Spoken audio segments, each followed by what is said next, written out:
Bonjour à tous, 200 millions de critiques est une émission francophone, réalisation francophone. Je suis d'accord avec vous. Vous êtes d'accord avec moi? Ça Magnifique, part très bien. c'est Ruti. Radio, télévision suisse, tolérée ici même. Olivier Poivre-Larvor, donc France Culture. Bonjour Olivier. Bonjour. Ravi de vous retrouver. Alain Gerlage de la RTBF. Bonjour donc, Guillaume. Marguerite Yourcenar, locale. Et donc Christian Bégin de Télé-Québec. Je rappelle que nous parlons donc des sujets suivants. La photographie a commencé à être reconnue comme art à partir des années 70. Et moins d'un demi-siècle plus tard, les prix s'envolent. La valeur marchande détermine-t-elle le statut d'art? Nous allons nous poser aujourd'hui une question fondamentale et iconoclaste. La photographie est-elle vraiment un art? De Pierre-Henry au Daft Punk, l'électro exporte la musique bien au-delà des frontières de la francophonie. Nous en parlons dans 200 millions de critiques. Et enfin, à l'occasion de la sortie en France du sublime Timbuktu d'Abderrahmane Sissako, nous évoquerons l'engagement politique et sociétal du cinéma africain. Et comme chaque semaine, notre tour du monde de la francophonie qui bouge et crée, c'est avec le Zap Culture. 200 millions de critiques, c'est parti! Question, la photo est-elle un art? Pour débuter cette émission, vous savez que Paris Photo a installé sa 18e édition au Grand Palais, donc à Paris, qu'il y a dorénavant au Centre Pompidou une galerie permanente consacrée à la photo et que dans les ventes aux enchères d'art dans le monde entier, eh bien, les photographes contemporains comme Cindy Sherman ou Andrea Gursky battent des records de vente. Cette question est donc clairement posée aujourd'hui. Ça dure depuis, disons, le milieu du XXe siècle avec Man Ray. Et nous avons posé cette question donc grâce à Estelle, à deux galeristes. Est-ce que la photo aujourd'hui est clairement pour le public et pour les professionnels un art à part entière? Leur réponse.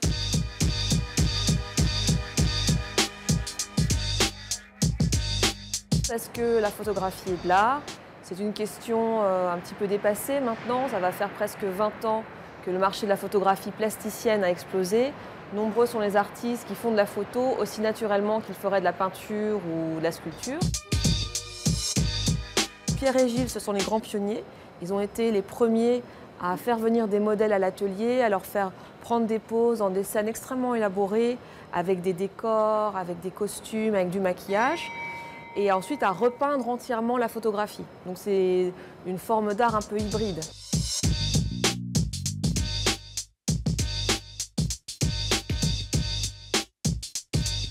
C'est une écriture. On peut faire de la photographie, un beau paysage, un coucher de soleil, ça ne sera jamais qu'une photographie. Si on veut faire une œuvre d'art, il faut vraiment explorer le langage et la technique. Noémie Goudal, par exemple, dont on voit les architectures, ou Erwan Morer qui utilise le grain le noir et blanc d'une façon assez extraordinaire. On a vraiment des artistes qui vraiment explorent la technique pour créer des langages différents, assez originaux.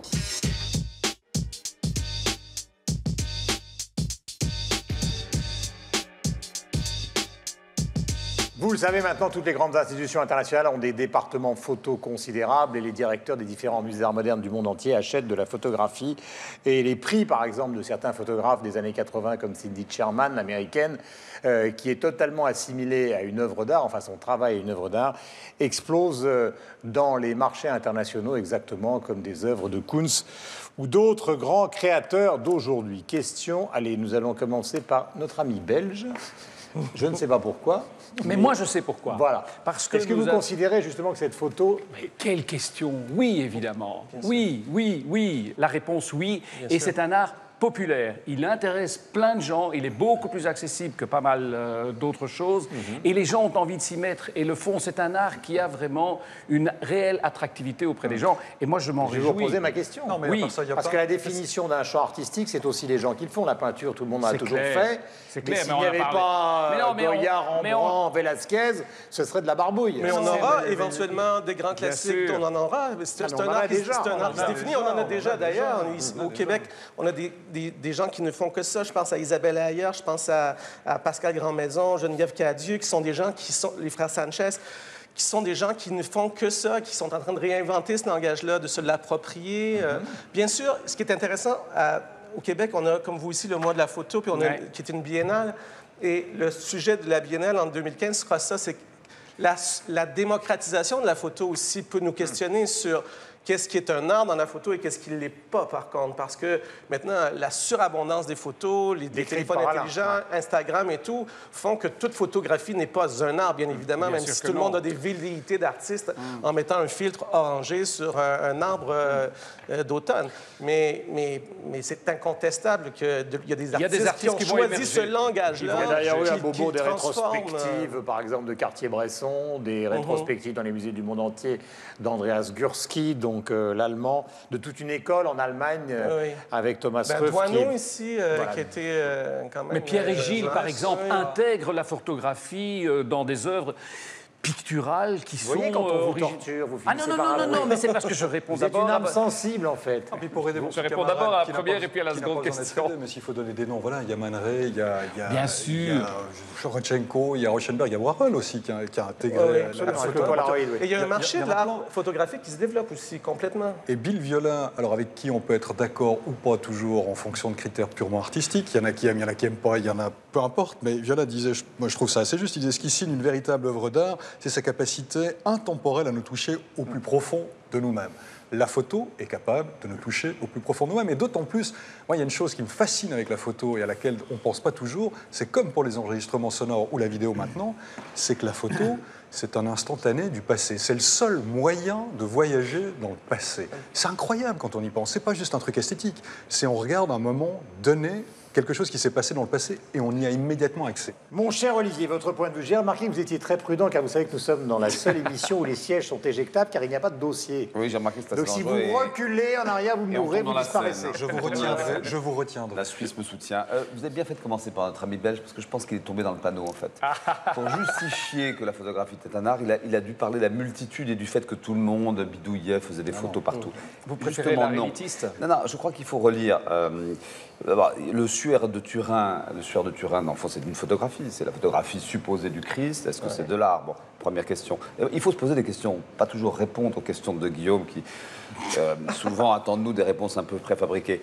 Les portraits du Fayoum qui montraient ces images de nobles et de bourgeois de la Moyenne Égypte, est-ce que c'est de l'art? Quand vous dites que, dans le fond, la photographie est le seul média qui retient le passé, c'est pas vrai. Tous les portraits qui ont été faits pendant des siècles, qui nous racontent les bourgeois, les nobles, toute la peinture flamande, dans ce cas-là... il y a un filtre. Il y a le filtre le sacre de Oui, Joséphine. mais enfin, j'espère qu'il y a le filtre de l'artiste. Dans ce cas-là, vous pensez que c'est juste clic-clac? D'où ma question sur les artistes. Walter Benjamin, je vous le conseille à tous, sur la question de la reproductibilité. Car ça pose une question quand même aujourd'hui, et particulièrement à l'époque numérique, en effet, où la photographie est quand même très largement dévoyée, circule partout. En effet, quand Rodin fait une sculpture, c'est de l'art. Et il signe un petit bout de papier comme quoi il va autoriser 9 fontes de ses œuvres. Donc, la question de la reproduction à l'infini d'une œuvre qui serait de la photographie se pose quand même. Et dans le fond, il n'y a pas tant de grands artistes. Non, mais l'artiste peut imposer lui aussi un nombre maximal de reproductions. Cher Olivier, vous êtes cerné.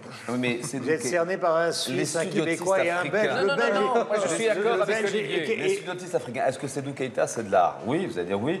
Et en même temps, ce sont des photographies de familles prises dans les moments solennels qui pouvaient exister en Afrique. Donc, ça pose quand même un certain nombre de questions. Mais bien sûr qu'en photographie, il y a des choses qui sont de l'art, il y a des choses qui ne le sont pas. Mais aussitôt qu'on réinterprète le réel qu'on compose... Il bien l'avocat du diable, donc je suis ravi de l'incarner. Olivier, moi je suis d'accord avec vous, mais... Ce que je veux dire, je ne dis pas que, même si vous n'êtes pas avec moi, mais vous changez votre fusil d'épaule complètement. Non, pas du tout. Ce que j'ai voulu dire, c'est pas qu'évidemment que n'importe qui... personnalité. La pensée est subtile. Caméléon. Pas nécessairement la mienne. Mais ce que j'ai voulu dire, c'est que ce n'est pas nécessairement de l'art, tout ce que les gens font avec leur téléphone, mais le fait qu'ils aient envie d'y mettre un filtre, de faire un peu de recherche, de modifier tel ou tel aspect, montre bien qu'ils ressentent que la photo n'est pas simplement la reproduction du réel, mais a une dimension artistique. Oui, mais reprenons pour essayer justement d'y voir plus clair. La question d'aujourd'hui est celle du rattachement d'une grande partie des artistes d'aujourd'hui au monde de l'art classique, c'est-à-dire Bacon, Warhol, etc., etc. C'est là que se pose la question. Elle ne se pose pas, pardonnez-moi, mais au niveau de l'expression basique des gens qui font de la photo. Tout le monde fait de la photo depuis maintenant 150 ans. La question, c'est de savoir si on est face à des chefs-d'œuvre ou pas. En tout cas, la photographie existe, mais il y a un retour évident de la passion, et en tout cas c'est mon cas, pour la forme, pour la matière. Et je ne voudrais pas que la photographie efface l'intérêt qu'on puisse avoir pour la peinture. C'est vrai qu'un Bacon ou un Freud, ça me bouleverse, moi. Il y a la matière. Une matière extraordinaire. Absolument. Les formes, la vidéo, le mouvement. Donc, il ne faudrait pas que la photographie, parce que c'est facile et que tout le monde peut la comprendre, occupe une place prépondérante dans un spectre de l'art qui est très ouvert encore aujourd'hui. Je crois qu'il y a de la place pour tout le monde. C'est comme partout, comme en peinture. C'est pas parce que quelqu'un peint une toile qu'il est forcément un grand artiste. Il y a des bons peintres, il y a des mauvais peintres, et puis il y a Bacon, et puis il y a Freud, et puis il y a Picasso, et il y en a d'autres. Bon, en photographie, c'est la même chose. Il y a de grands artistes, à mon sens, et puis il y en a d'autres qui font de la bonne photo artisanale, et puis il y en a d'autres qui font de la photo de famille médiocre. Il y en a pour tous les goûts. L'essentiel pour moi, ça reste ce que je disais tout à l'heure, ou en paraphrasant Viola, c'est finalement l'émotion que ça suscite ou le rêve que ça permet de donner au spectateur. Exemple, Jacques-André Boiffard, donc la parenthèse surréaliste. Excellent donc exemple. Voilà, c'est la redécouverte. Alors vous voyez évidemment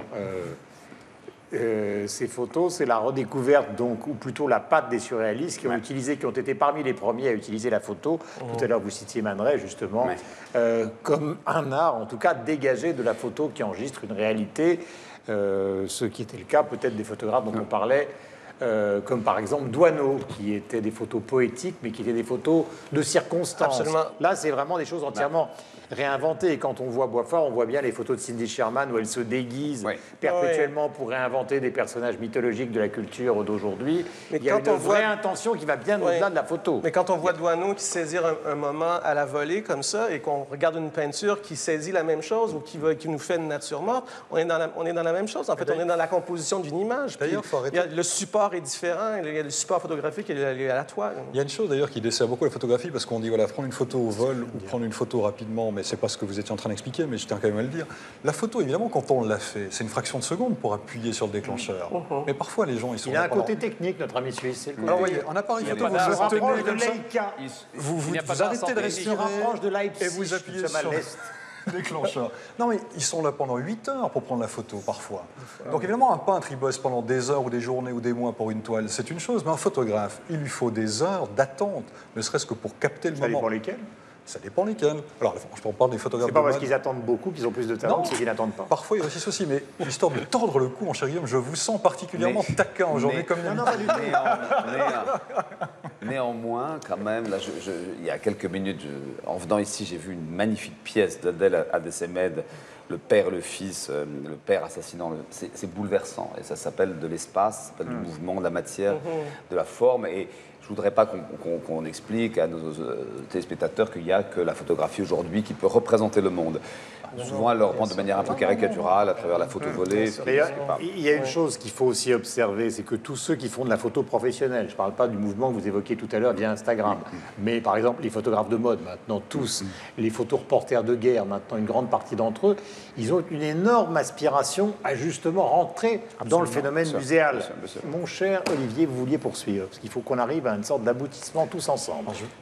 Non, vous ne vous appelez pas Olivier. Je voulais vous dire, en tout cas, c'est vrai que la photographie a peut-être un avantage sur d'autres formes, la vidéo, des formes plus sophistiquées, c'est qu'elle est aujourd'hui pratiquée universellement. On a découvert il y a quelques années le formidable travail des photographes africains à travers les biennales de Bamako et d'autres. Je pense à Seydou Keïta, mais il y en a d'autres, Sidibé, etc. Et c'est impressionnant de voir en effet comment aujourd'hui tout le monde peut s'emparer, sans pour autant faire des selfies, de ce média qui est en effet un objet de démocratisation.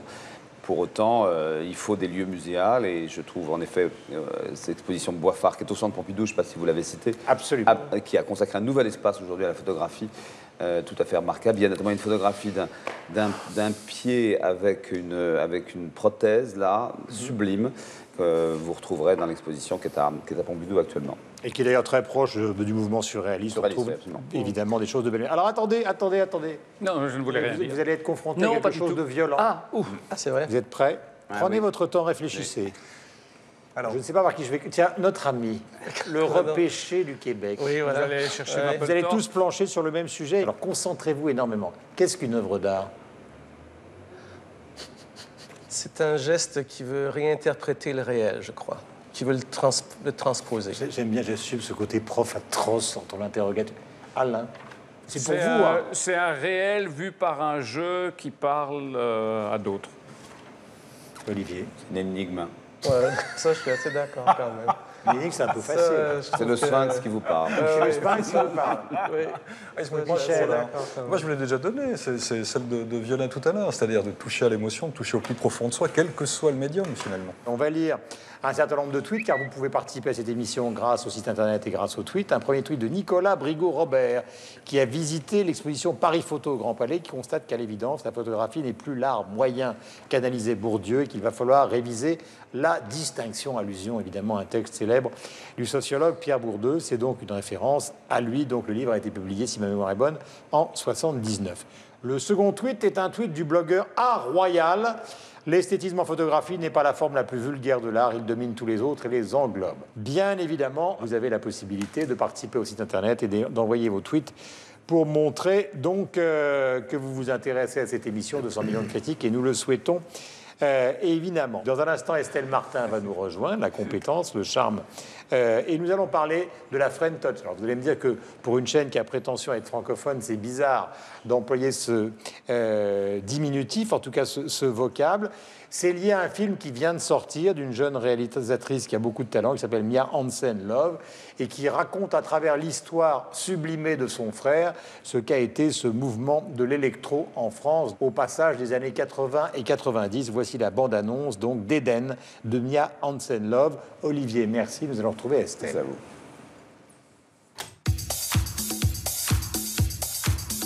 Tu vas où? C'est une lettre.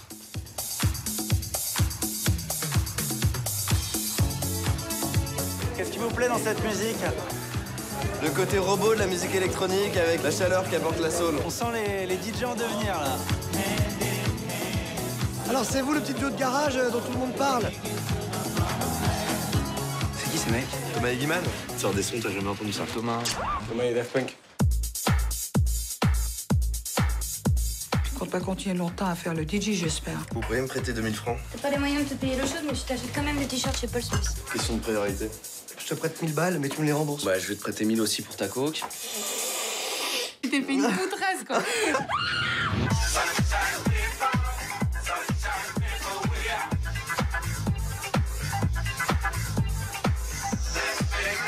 On part à New York, là. Ouais, partez sans moi, je le sens pas. Je t'ai demandé de venir, c'est parce que j'ai besoin de toi. Parce que quand t'es pas là, je suis triste. Peut-être que maintenant, il faudrait vous ouvrir sur des choses un peu plus modernes. Je vous demande pas de faire du David Guetta, ça j'ai compris. De toute façon, je vais faire un break avec les soirées. Ça me déprime de vivre la nuit. C'est beau la jeunesse. J'ai 34 ans.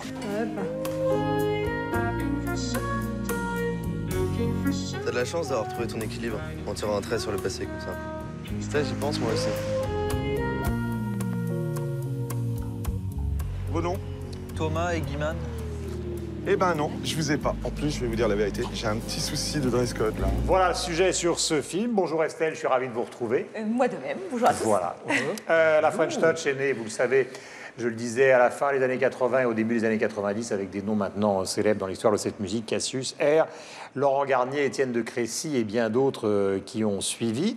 Il faut préciser quand même qu'il existait via Pierre-Henry, via toute une catégorie de créateurs qui travaillaient autour de l'IRCAM en France et même aux États-Unis, donc dans d'autres registres de la musique électronique depuis maintenant bien des années. D'abord, parlons un petit peu du film avant d'élargir au débat sur cette musique. Le film est bon ou pas bon? Oui, il est plutôt pas mal, parce que ça nous replonge dans cette époque que certains ont connue. Moi, j'ai adoré la bande-son, ça m'a rappelé des souvenirs. Et c'est vrai que ça nous fait revivre ce mouvement artistique où ce sont des jeunes on sent vraiment une démarche artistique, musicale, pour ceux qui penseraient que des DJ, c'est juste de pousser des disques. Non, ce n'est pas ça. Donc effectivement, non, ce n'est pas ça. Et donc effectivement, ça nous remet... Alors après, il y en a certains ont réussi, comme Étienne de Crécy. Les Daft Punk, c'est très drôle parce que ça revient, c'est un gag tout au long du film. C'est-à-dire qu'ils ont énormément de succès, mais même à la fin, on leur refuse d'entrer dans des boîtes de nuit parce qu'ils n'ont pas du tout le dress code qui va, parce qu'ils ressemblent à rien, c'est injuste, mais c'est un petit peu ça. Et donc vraiment, les Daft Punk qui ont extrêmement réussi ne sont pas reconnus.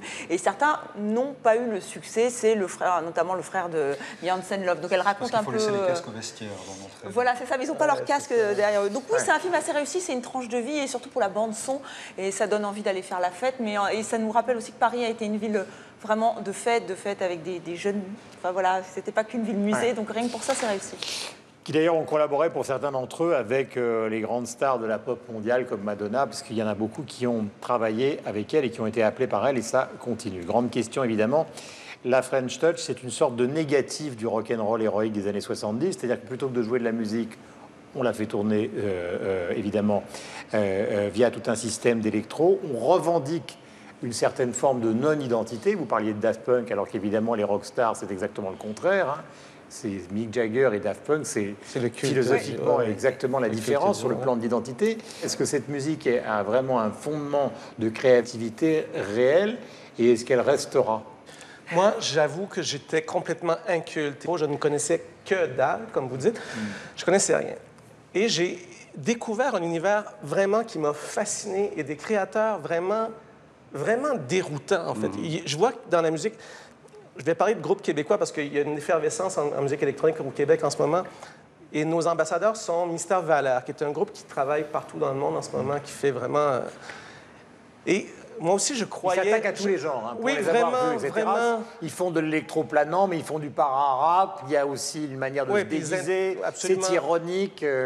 Et c'est vraiment créatif là, dans l'approche, dans la construction même des pièces, dans la représentation en spectacle, dans l'univers visuel qui est créé alentour. Il y a vraiment une démarche artistique qui, moi, que je trouve vraiment stimulante et qui me donne vraiment, moi, le goût de m'y intéresser encore plus parce que je me disais, je suis trop vieux, c'est une question générationnelle, je me disais, c'est fini. Puis là, je me suis dit, mais voilà, un univers qui est fascinant. Moi, je croyais que c'était juste... Vous êtes un jeune... Vous êtes un jeune punk, mais vous êtes un jeune punk, mais vous êtes un vieil électro. Voilà, ouais, c'est ça. En fait, je confondais la techno aussi parce que tout est... Mais en fait, c'est assez difficile. Enfin, moi, j'avoue que les barrières entre la house, la dance, le garage, parce que là, le frère de Mia Hansen-Love faisait du garage, c'est vrai que c'est un peu compliqué. Et souvent, il y a des groupes, je pense à Breton par exemple, qui font aussi bien du pop, qui vont un peu dans le rock. Aujourd'hui, c'est assez mélangé. C'est vrai que c'est... ça, c'est encore autre chose. Ça, c'est dans les grands hôtels. Ça, c'est pas... C'est Ibiza après la rêve. C'est l'enfer, ça. Non, ça, c'est pas du tout de la... Non, la lounge, c'est vraiment... Voilà, ça, c'est vraiment pas artistique, là, pour le coup. Moi, je trouve ça pas du tout artistique. C'est un univers fascinant, moi. Vraiment. Vous n'êtes pas d'accord? Mettons légèrement de l'ordre dans notre bataille rangée. Donc, vous diriez, je n'y connaissais rien, je trouve ça fascinant. Je suis happé par ça. Alors, la Belgique a connu une grande période de gloire dans le domaine. C'était dans les années 80, ce qu'on appelait The Sound of Belgium, avec The New Beat, si vous vous en souvenez. C'est assez basique, mais ça a une déferlante mondiale. Aujourd'hui, on est surtout connu avec le plus grand festival d'électro, Estelier chaque année. Voilà, Tomorrowland. Vous m'en parlez avec enthousiasme. Mais oui, c'était la 10e année. Maintenant, il y a 3 jours de festival. C'est encore mieux qu'Ibiza, c'est quand même pas mal. Côté production, ça redémarre un peu. Il y a par exemple le groupe Joy Wellboy qui redémarre. Allez voir sur Internet, ils font des choses intéressantes. Mais c'est surtout, pour l'instant, en France, en effet, qu'il y a une scène quand même très dynamique, très originale. Est-ce que ça a un intérêt? Parce que c'est bien gentil de décrire la réalité. Mais là, on a décrit avec Estelle. Mais pourquoi? Voilà, écoutez-moi. Oui. Voilà un film qui raconte l'histoire d'une musique, comme il y a d'autres musiques. Oui. La symphonie wagnérienne, le rock, le jazz, etc. Qui raconte l'histoire d'une musique. Est-ce que c'est une musique qui est expérimentale au début, commerciale et qui va durer, ou est-ce que c'est une musique qui a été expérimentale, qui est devenue commerciale et qui va disparaître? Non, elle va pas disparaître. Alors, moi, je vais répondre à la question. C'est drôle parce que je vais répondre vous avez le même propos sur la photographie. C'est comme si... on est obligé de réfléchir à ce qui se passe. Mais c'est clair. Simplement. Mais d'abord, c'est une musique... Bravo, ça existe. C'est une musique qui existe déjà depuis un certain temps. Maintenant, j'ai pas envie non plus de refaire ici Churchill, Staline et Roosevelt en train de discuter à Yalta de savoir si les Beatles un jour révolutionneront la musique pop. Bien, vous vous rendez compte. C'est pas, comme l'a dit Christian, c'est pas notre génération. Observons quand même qu'il y a des choses intéressantes. Non, mais l'électro est sorti de la clandestinité. Et qu'elle est sortie de la clandestinité. Moi, j'ai pas dit que ça avait aucun intérêt, j'ai rien dit, j'ai posé la question. Non, mais moi, dans les années 90, c'était quand même réservé aux jeunes. Maintenant, vous l'avez même dit, même dans les grands hôtels, on écoute de l'électro. L'électro est un peu différent. Oui, mais un peu partout. C'est de la musique d'ambiance. Un vrai courant artistique. Et il y a la jeune... Voilà. Non, mais je pense que c'est un vrai courant musical, on peut pas dire l'inverse. Michel Cerruti, allons-y. Je comprends parfaitement ce que l'un et l'autre disent, parce que je suis un petit peu dans le même cas de figure. Moi, Castel, c'est pas une musique que je connais très bien. Ce que je trouve intéressant dans cette musique, et qui fait, à mon sens, sa qualité aussi artistique, c'est qu'elle s'ancre d'abord dans un mouvement, on va dire, dans une sorte de revendication sociale. Ça n'a pas été une musique commerciale au départ. C'était une musique qui s'inscrivait véritablement dans une revendication, dans un mouvement social. Et ensuite, qui a essaimé. Et ensuite, on l'a relativement bien vécu dans les années 80. Il y avait une sorte de centre comme ça, qui était le Moulin à Danse, le MAD à Lausanne. Il y avait deux lieux mythiques. C'était le MAD pour la musique plutôt électro. Laurent Garnier y habitait presque à la semaine à ce moment-là. Et puis, il y avait la Dolce Vita qui était beaucoup plus rock. C'était vraiment un lieu où les choses se passaient. Alors, la Suisse n'a pas connu ce que connaît la France, c'est-à-dire le côté French Touch, avec un mouvement musical qui est identifiable, avec une patte. Parce que la Suisse, c'est une sorte de melting pot des influences, donc il y a eu toutes les influences électro dont vous parliez tout à l'heure, Estelle, qui se sont mélangées avec des gens qui sont sortis du lot, avec des mélanges. On parlait des Young Guns dans d'autres émissions, les Young Guns qui, justement, au milieu des années 80, ont mélangé une certaine musique électro, déjà à ce moment-là, avec des samplers au rock, et qui se sont fait une image, une signature. Donc il n'y avait pas que l'électro simplement pour ce que c'était. Il y avait l'électro qu'on pouvait utiliser pour autre chose. Et à mon sens, ce qui fait l'intérêt de cette musique, même si moi, personnellement, elle me touche relativement peu, c'est précisément ça. C'est qu'elle a existé en tant que mouvement, en tant que sorte de revendication, en tant que courant artistique propre qui a été créé et qui a évolué. Alors maintenant, il y a des formes commerciales. Complètement, il y a des artistes médiocres, et puis il y a des gens qui ont été géniaux, comme pour la photographie, comme pour tous les autres. Les Daft Punk vraiment sont devenus, enfin c'est quand même le groupe, alors c'est plutôt d'un côté commercial, et eux, leur génie, c'est d'avoir vraiment exploité le disco et le funk.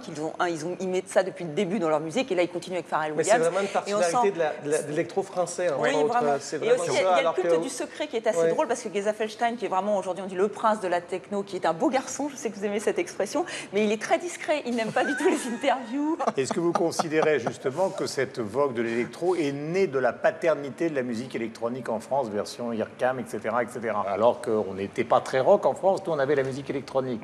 Pierre-Henry, Messe pour le temps présent, etc., qui a été dansée, vous savez, par Maurice Béjart. Est-ce qu'il y aurait une spécificité française, cette fameuse French Touch? Est-ce qu'elle serait née de cette filiation-là? Non, moi je pense pas. Enfin, on voit bien que là, même là dans le film, c'est montré, et même aujourd'hui, on voit ça avec Justice. Enfin, c'est vraiment des jeunes qui s'émulent entre eux. Et d'ailleurs, ils allaient chercher où leur titre, leur inspiration aux États-Unis. On le voit très bien dans le film. Il va à Chicago, ils vont chercher des voix, ils vont chercher des chanteurs, ils les font venir, ça leur coûte une fortune. D'ailleurs, c'est pour ça que certains ne font pas du tout fortune. Non, la naissance de l'électro, c'est Knuckles à Chicago. Enfin, je crois que tout le monde est d'accord là-dessus. Et après, les Français ont su l'utiliser, ont su l'exploiter, ont donné leur French Touch. Mais c'est partie des États-Unis. Avec une toute autre filière, puisque chacun peut, avec un ordinateur, devenir créateur, avoir des relais sur les blogs musicaux, les réseaux sociaux et se faire connaître comme ça. Donc la filière de reconnaissance, elle est complètement différente de celle que l'on a connue pour les vagues musicales précédentes, le rock, le punk, le folk, etc. C'est totalement différent. Vous terminez, mon cher Christian. Je termine? Oui, vous terminez justement sur cet aspect, cette découverte, au fond, cet enthousiasme qui vous caractérise. Je termine en disant que je vais parfaire mon éducation. On m'a donné plein de noms que je n'ai pas nommés tantôt, plein d'événements. Festival Mutec à Montréal qui est extraordinaire. l'Igloo Fest, ça va vous intéresser. l'Igloo Fest est un événement à Montréal qui se fait dehors l'hiver au mois de janvier. Il y a 15 000 danseurs, il y a des bars faits en glace. Tout le monde est en parka et tout le monde danse sur de la musique, électro. Ça s'appelle l'Igloo Fest et ça marche au fond et j'ai vraiment envie de vous y inviter, vous qui aimez le froid. Alors, Caribou, il faut parler de Caribou. Caribou aussi, mais Caribou n'est pas québécois. Caribou est canadien, est un Ontarien. Et comme je ne m'intéresse pas à ce qui se passe en dehors du Québec. Non, c'est pas vrai du tout ce que j'ai dit là, mais c'est pas vrai du tout. Non, mais c'est vrai, Caribou, c'est un phénomène extraordinaire qui partout dans le monde explose complètement. Au niveau de l'électro, effectivement. Je vais lire les tweets. Le blog du cinéma, pour qui le film Eden, réalisé par Mia Hansen-Love, n'est pas du tout un biopic des Daft Punk, mais un hommage authentique à la French Touch, ce qui est parfaitement vrai. Et on termine avec un tweet d'Omer Corlex qui évoque un récent atelier de création organisé à l'IRCAM et dirigé par Robert Henke, qui est le créateur d'un logiciel de musique qu'utilisent tous les compositeurs de musique électro dans le monde. Pour Omer, grâce à cet atelier, la musique électro fait son entrée à l'IRCAM, autrement dit à l'Institut de recherche et de coordination, donc des musiques acoustiques et des musiques donc électroniques. Voilà, donc Christian va nous quitter, on le retrouvera évidemment la semaine prochaine. Nous allons parler dans un instant du cinéma africain. Mais auparavant, c'est l'heure de vous présenter le zapping culturel de la semaine qui a été réalisé, vous le savez, par Estelle et Aurore Marty. Bonjour, bienvenue. Bonjour. Vous avez 40 ans, bon anniversaire. Merci. 40 ans de présence à la télévision et pourtant vous avez disparu ces dernières années des plateaux. Qu'est-ce que vous faites de votre vie, Casimir? Un homme apparaît dans un désert, sans doute une référence aux premiers épisodes de la saga culte. Cette bande-annonce est déjà en soi un événement. Finalement, la grande révélation, je trouve, du trailer, c'est ce personnage dans les bois, là, avec son sabre laser, qui doit être sûrement un méchant. Mais le reste, c'est très énigmatique, on ne sait pas, on ne comprend pas. Et voilà, donc elle dévoile rien, c'est parfait. Il est insolent, il est intrépide. Cet ours est un danger pour notre famille. Il va de l'avant, il se laisse jamais, il se complaît jamais. Mon nom est... Pas facile à prononcer, alors pourquoi pas le baptiser du nom de la gare où il a été trouvé. Paddington est aujourd'hui dans le top 10 des peluches préférées des enfants.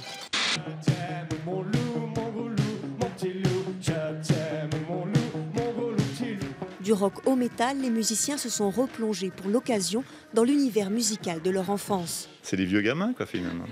Et ils ont encore mes chansons en tête. La preuve, c'est qu'ils ont tout chanté par cœur. Et je dois dire que c'était assez décoiffant. Le nouvel album d'AC/DC sort aujourd'hui dans le monde avec ce deuxième extrait, Playball, qui conserve la rythmique si caractéristique du groupe des frères Young.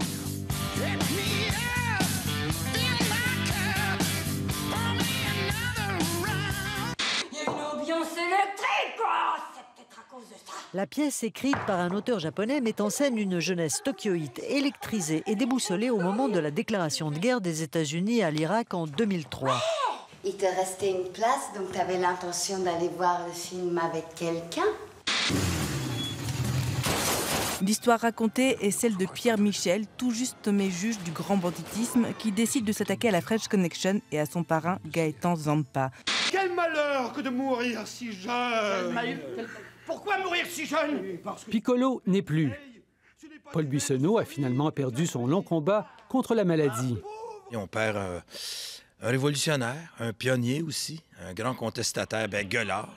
Quand la bombe tombera, je vais chanter une sorte de chanson. Pour la première fois, les slameurs français peuvent compter sur l'expérience et le regard critique de Mark Smith, le fondateur du slam. Il faut l'inventer, sa vie.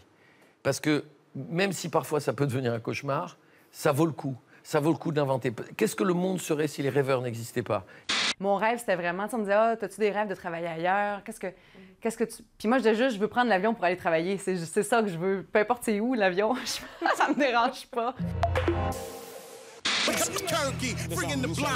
Impossible pour Tiat et Kilifeu d'arpenter la rue sans se faire arrêter par leurs nombreux fans. On n'a pas de sponsor, mais le public a répondu massivement à nos concerts. C'est le grand rendez-vous de la francophonie, la célébration d'une diversité culturelle autour d'une langue commune. Je t'attends, je t'attends. Vive la belle francophonie. Vive la belle cacophonie. Bonjour Lise-Laure, je suis ravi de vous recevoir. Donc Lise-Laure Etiac, vous connaissez dans 200 millions de critiques qui viennent nous rejoindre souvent. Nous allons parler du cinéma africain. Il y a un nom, en tout cas parmi les nombreux cinéastes africains qui ressort souvent, c'est celui d'Abderrahmane Sissako, un film qui a été présenté, si ma mémoire est bonne, à Cannes, qui a obtenu le prix du jury écuménique et le prix François Chalet, et qui sort en salle en France dans quelques jours, le 10 décembre. Voici la bande-annonce et nous allons parler justement du cinéma africain d'aujourd'hui dans un instant.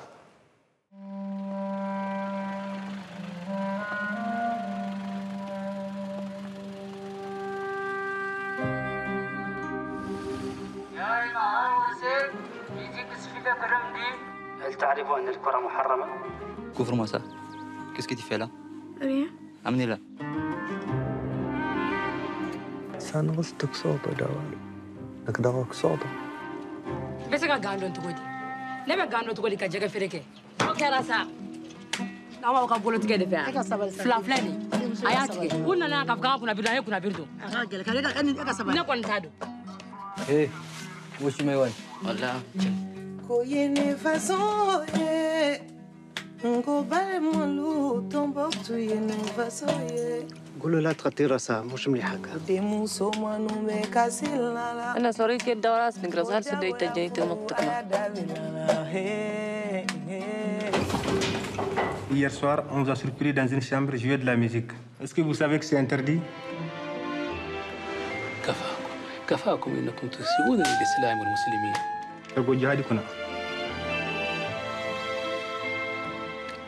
Sandu fadu dikkatim siwlemet tuwesas tamagdar ma dum fatmagdar tuwet. بس أنا صارت وجواتي واتسن شنوارة كفاد بتد فري هذا الناس الدين تويك النسنين فراس الدين تويك النسنين دامت الشيك. فأين هي الرحمة؟ وأين هو العفو؟ وأين هو التوكل بعد العزم؟ C'est un film très fort. Beaucoup de gens ont considéré Lise Lorque à Cannes qu'il aurait dû avoir la Palme d'Or parce que c'est un film qui est consacré, d'abord qui est d'une très grande beauté formelle et qui est consacré justement à la destruction des cultures africaines par un islamisme pratiqué par une minorité justement. Est-ce que tous les films africains de cette génération-là ont une portée, disons, délibérément politique ? Peut-être pas une portée délibérément politique, mais aujourd'hui, ce qui est frappant, c'est que les cinéastes africains veulent aujourd'hui se raconter. Ils veulent raconter leurs propres histoires. Alors c'est vrai que cet engagement au fil des années a évolué. Par exemple, dans les années 60, on s'en prenait aux colons. On dénonçait, on a vu Sembène Ousmane, le Sénégalais, Medondo, le Mauritanien. Dans les années 80-90, c'est Souleymane Cissé, on s'en prend au pouvoir politique africain. On trouve qu'ils sont complices, on dénonce la société. Et aujourd'hui, on n'est pas passif devant sa société, on est acteur. Comme Mahamat Saleh Haroun, qui a remporté le prix spécial du jury avec son film à Cannes. Et aujourd'hui, c'est Abderrahmane Sissako. Donc aujourd'hui, les cinéastes africains disent ce qui se passe par exemple au Burkina, ce qui se passe au Maghreb, on veut aussi raconter notre part de vérité parce qu'on a souvent parlé à notre place. Alors, il y a eu des grands cinéastes du continent africain, par exemple il y a Youssef Chahine, donc, qui représentait lui l'Égypte, d'autres qui venaient, qui ont eu des palmes d'or, comme par exemple Agdar Amina, qui est donc algérien, qui a eu la palme d'or, si ma mémoire est bonne, donc en 1975. Mais est-ce qu'il y a, c'est une question que je pose à tout le monde maintenant, une vraie vague de cinéma émanant de ce continent? Estelle? Je vais juste reprendre Abderrahmane Sissako. C'est vrai que nous, on est partenaire, TV5, on est partenaire de ce film. On a été partenaire aussi avec Haroun. Et Abderrahmane Sissako, c'est vraiment un réalisateur engagé. On se rappelle de Bamako, où c'était vraiment une charge contre la Banque mondiale, contre le FMI. C'est vraiment un homme qui incarne un réalisateur engagé. Et là, il a quand même tourné ce film alors que les événements étaient en train de se passer, alors que le Mali était en guerre. Et vraiment, on sent chez lui une fibre engagée. Et c'est vrai que ces réalisateurs, alors qu'ils ont plutôt une soixantaine d'années, Haroun, c'est pareil, il parle dans Un homme qui crie, qui avait eu le prix du jury à Cannes. C'était aussi la guerre au Tchad. Il y avait des réminiscences. Il nous remettait dans un contexte. Après, la jeune génération, elle est peut-être passée à autre chose. Je pense à Riva. De Jotunda Wamunga. Voilà, c'est plus de la diaspora, mais eux, lui, il parle de l'actualité, ça se passe vraiment, c'est vraiment très, brûlant, c'est un polar moite. Eux, j'ai l'impression qu'ils sont peut-être moins... je ne veux pas dire moins engagés politiquement, mais ils ont envie de parler de leurs histoires, des histoires qui se passent, et peut-être avec moi une version... Enfin, je ne sais pas comment on va dire, un côté parabole, un côté... voilà, et c'est peut-être plus... Donc se détachant un petit peu justement d'une sorte de militantisme politique. Exactement. Moi, j'ai l'impression que cette jeune génération est plutôt dans ce cadre-là. Michel. J'ai pas le regard aussi incroyablement complet que vous pouvez avoir sur le cinéma africain, mais c'est vrai que je suis plutôt connaisseur du cinéma, on va dire, plus engagé. Il y a quelques années, par exemple, Moussa Traoré avec La Pirogue s'inscrivait aussi dans ce mouvement, qui est un formidable film, par exemple. Donc, moi, c'est l'exemple de films que j'ai là de réalisateurs qui ont un certain âge, qui effectivement ont un militantisme dans leurs thèmes, leurs images et ce qu'ils souhaitent mettre en avant, qui correspond peut-être aussi, alors ça marche dans les deux sens, c'est-à-dire à une attente de notre part, nous, public, de l'autre côté de la Méditerranée, qui a envie qu'on lui raconte ce genre d'histoire-là parce que, voilà, il peut s'identifier plus facilement à ce qu'il va voir dans l'acceptation ou dans le rejet de ce qui se passe.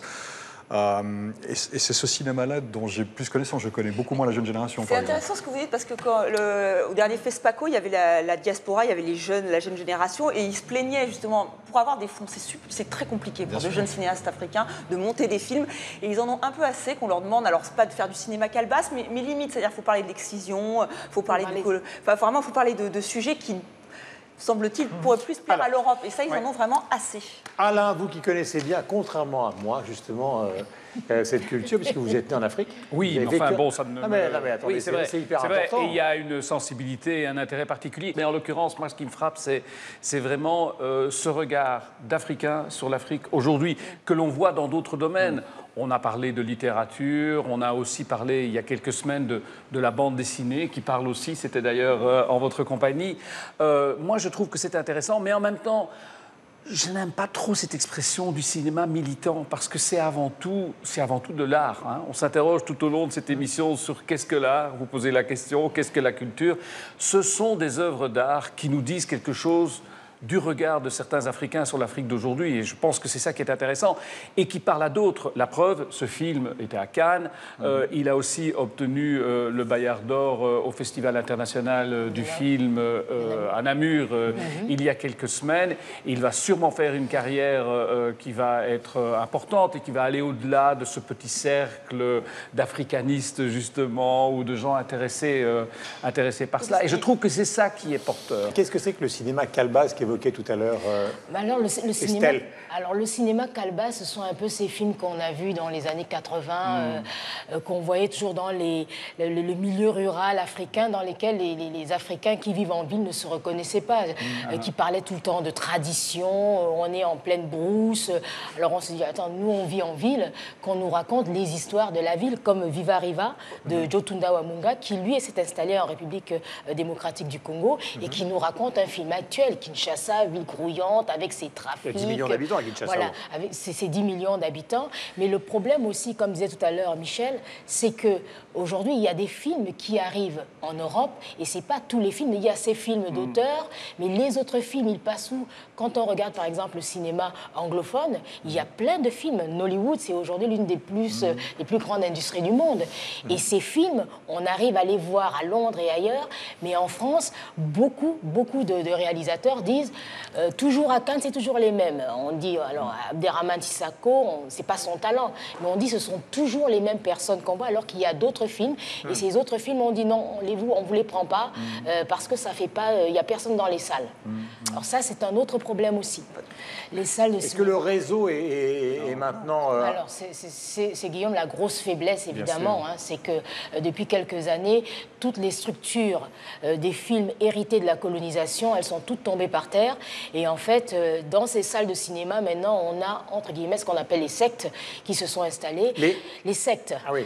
Donc, du coup, il n'y a plus de salles de cinéma, sauf peut-être à Ouaga, comme il y a le Festival panafricain du cinéma, mais il n'y a plus de salles de cinéma. Et du coup... Brazzaville, Kinshasa,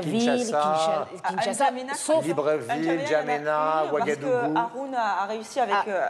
Mahamat Saleh Haroun a réussi à rouvrir une salle au Tchad, mais il n'y en avait plus. Mais sinon, on va où? On va au Centre culturel français pour voir les films. Et du coup, ça, c'est un gros problème pour la jeunesse aujourd'hui. Et c'est pareil dans l'Afrique francophone et dans l'Afrique anglophone? Alors, dans l'Afrique anglophone, ils sont quand même beaucoup plus avancés. Parce que quand on voit, par exemple, le Nigeria, par exemple, en pays Yoruba, ils se sont organisés, il y a des salles, ils essayent de relancer des salles et surtout de lancer un cinéma professionnel. Parce qu'aujourd'hui, le cinéma nigérian... C'est l'appareil de production. En fait. Voilà, c'est l'appareil de production. On a beaucoup parlé du Nigeria où les films ont commencé avec les petits commerçants qui ont dit, écoutez, nous, on n'est vus nulle part, nous, on va commencer à produire. Alors, en un jour, on faisait un film, mais petit à petit, ils sont en train de faire des salles, il y a des réalisateurs et il y a des stars. C'est un cinéma qui a aussi ses awards et ça marche beaucoup mieux. C'est étonnant que chaque fois qu'on a une discussion autour de la création artistique africaine, que ce soit la mode, que ce soit la BD, que ce soit le cinéma, on arrive toujours au même constat, j'ai l'impression de toujours dire la même chose in fine, c'est qu'il y a tout ce qu'il faut en termes de créativité. Bien sûr. Ça existe, c'est foisonnant. Par contre, il n'y a pas les relais. Il n'y a pas là? Il n'y a pas les relais. Il n'y a pas la possibilité, il n'y a pas la diffusion. Il n'y a pas les relais, ça ne va pas plus loin. Donc la création existe, la qualité existe, l'originalité existe. Et puis après, comment on fait? Comment on fait pour la mode? Comment on fait pour la BD? Comment on fait pour le cinéma? Chaque fois. Mais par exemple, pour Timbuktu, c'est quand même exceptionnel parce que là, Abderrahmane Sissako, il a dit que là, l'État mauritanien l'a accompagné. C'est pour ça qu'ils ont pu faire le film dans le désert. Il a pu faire le casting. Certes, ça n'a pas duré, il n'avait pas beaucoup de jours, mais au moins, il était accompagné et soutenu par l'État mauritanien.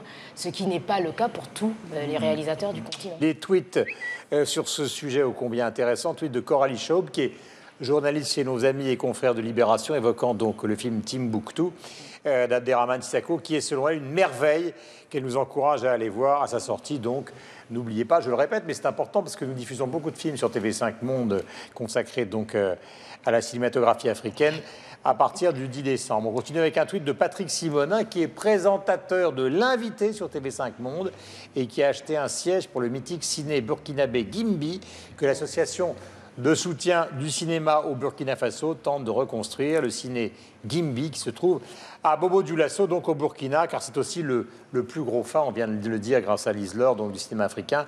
Il n'y a plus beaucoup de salles donc sur ce continent. Vous pouvez nous aider et participer à cette conversation ô combien passionnante, donc en donnant à la fois vos tweets et en participant au site internet. Lise Laure, votre coup de cœur? Alors, mon coup de cœur, c'est ce livre, cette bande dessinée, la dernière bande dessinée de Bessora, qui est une écrivaine d'origine gabonaise. Le titre, c'est Alpha, Abidjan, Gare du Nord. Alors, Alpha, c'est un jeune Ivoirien qui rêve d'aller en France rejoindre sa femme et son fils. Et alors, il va connaître c'est un parcours du combattant parce que, bon, il y a les passeurs malhonnêtes, il faut qu'il s'arrête à Gao, au nord du Mali, où tous les clandestins s'arrêtent pour enfin espérer arriver en France. Il y a les bateaux. Et puis finalement, il garde le cap parce que l'objectif, c'est quand même d'arriver, pas à Paris, mais à la gare du Nord, retrouver sa belle-sœur qui a un salon de coiffure. Donc je trouve que c'est assez original. Voilà. Alors, la photographie est-elle un art? Non, on ne va pas recommencer le débat, mais je signale simplement que le plus grand musée de la photo en Europe, eh bien, il se trouve en Wallonie, à Charleroi. C'est dans un ancien Carmel néo-gothique rénové. Il a démarré dans les années 80, il a été étendu après, et je vous conseille vraiment, si vous passez par là, d'aller y faire un tour, parce que c'est en plus dans une région qui essaye de redémarrer, une vieille région industrielle qui essaye de repartir en misant notamment sur la culture, comme d'autres l'ont fait, Bilbao, etc. Et donc, il faut aussi encourager ce genre d'initiative. Donc, Charleroi. Musée de la photographie de Charleroi. Estelle, un média à elle toute seule. Non, j'aimerais bien. Je vais lancer l'appel. Je veux bien faire de la radio. Donc, Revoir Viva Riva de Jotuna Wamunga, qui est un film donc, dans la veine de la Black Exploitation. Et aussi Aujourd'hui d'Alain Goumis, qui est un réalisateur franco-sénégalais. Le titre, c'est T'es aujourd'hui. Voilà, T'es aujourd'hui. C'est un homme qui doit mourir et qui se sacrifie. C'est un très beau voyage intérieur qui se passe à Dakar. C'est un très beau film. Il avait obtenu les talons d'or de Yananga au FESPACO. C'est le César, la récompense suprême. Voilà, les talons d'or de Yananga. Là où vous étiez. Voilà, qui marquait d'ailleurs. À ce moment-là, c'était le dernier FESPACO. Et qui marquait le renouveau du cinéma sénégalais. Mon cher Michel. Alors moi j'aimerais vous parler C'est amusant cette allitération, mon cher Michel. Il est attentif à tout, c'est formidable. J'aimerais vous parler d'un réalisateur suisse qui a pour nom Fernand Melgar, puisqu'on parlait de cinéma engagé. Fernand Melgar, M-E-L-G-A-R, Fernand. Qui est l'auteur d'un certain nombre de films, puisqu'on parlait de cinéma engagé. Alors lui, je ne suis pas certain qu'il serait tout à fait d'accord avec l'idée de cinéma engagé, puisque ce qu'il revendique surtout, c'est de laisser le téléspectateur, enfin le spectateur plutôt libre, c'est-à-dire de ne pas mettre de message véritablement dans ses films. Puis en même temps, quand on se rend compte des sujets, la façon dont il le tourne, je ne suis pas sûr que ce soit aussi simple que ça. C'est des thèmes extrêmement intéressant et qui touche la Suisse. Il a tourné 3 films, une trilogie maintenant, La Forteresse, Vol spécial et dernièrement en 2014, L'Abri. C'est toujours autour des réfugiés. La Forteresse, c'est dans un centre d'accueil de réfugiés, donc en immersion pendant un moment. C'est du film, c'est pas du documentaire, mais on est à la croisée. Enfin, ouais. Et puis ensuite, Vol spécial, c'était le retour forcé des réfugiés qui n'ont pas obtenu la possibilité de rester dans le pays. Puis maintenant, L'Abri, c'est les sans-papiers, enfin les personnes qui ne savent pas où dormir, les SDF, et comment on les accueille ou pas. Et si je vous parle de ça, vous allez me dire comment j'ai regardé ces films, c'est que ce sont des films qui ont été primés dans passablement de festivals. Et Fernand Melgar, lorsque les films ont fini leur exploitation en salle, eh ben, ils sont disponibles sur Internet. C'est tout à fait légal, libre de droit. Vous pouvez taper Fernand Melgar, L'Abri, La Forteresse. Enfin, pas L'Abri encore, mais voilà, Vol spécial et autres. Vous les voyez sur YouTube. Voilà, c'est un cinéaste ô combien intéressant, des thèmes ô combien intéressants. Et c'est du bon cinéma, du bon documentaire, puisque c'est à la croisée entre les deux. Dernier point, donc, parmi ses coups de cœur, Jean-Christian Petit-Fils est l'un des meilleurs historiens français et il consacre un livre à Louis XV chez Perrin. Vous allez dire, c'est bien classique. Hein. D'ailleurs, je vais montrer que nous sommes ici Louis XV et Daft Punk en même temps. C'est l'avantage de 200 millions de critiques. Pourquoi le livre est absolument passionnant? Ça va beaucoup vous plaire, mon cher Alain. Oui. Tout simplement parce que dans l'imaginaire général du regard qu'on porte sur la monarchie française, vous avez Louis XVI, le décapité, donc Voilà. le roi honni, ou au contraire la victime de la Révolution, et Louis XIV, la grandeur. Et puis au milieu, il y aura une sorte de creux. Oui. Alors pourquoi, c'est là qu'est l'intérêt du livre, pourquoi vomit-on sur Louis XV depuis des années? Eh bien la réponse, vous la connaissez, pour des raisons morales. Louis XV, comme Henri IV, était, si l'on peut dire, très porté sur les jeunes femmes. Vous savez, c'est l'affaire du ver galant, etc. Et cette histoire de la monarchie débauchée a totalement débordé sur l'histoire de la monarchie totale. C'est-à-dire que finalement, Henri IV est resté le bon roi Henri avec la poule au pot, alors que c'était, je ne dis pas un chaud lapin, mais un roi important qui a eu une sexualité un peu débridée. Louis XV est victime, justement, dans une période pré-révolutionnaire, d'un moment moral, c'est-à-dire que l'aristocratie n'est plus tellement acceptée, l'aristocratie débauchée encore moins, et pourtant, d'après Jean-Christian Petit-Fils, il fut un roi, d'une certaine manière, remarquable. Voilà, c'est aux éditions Perrin. Donc finalement, ça se lit avec beaucoup de passion, parce qu'on va à la rencontre de choses qu'on ne connaissait pas, et puis, puisque nous parlions tout à l'heure de la French Touch, remontons Daft Punk. Merci à tous les quatre d'être venus. On va se retrouver, bien évidemment, la semaine prochaine, toujours à l'Institut du Monde Arabe et toujours dans 200 millions de critiques. Salut.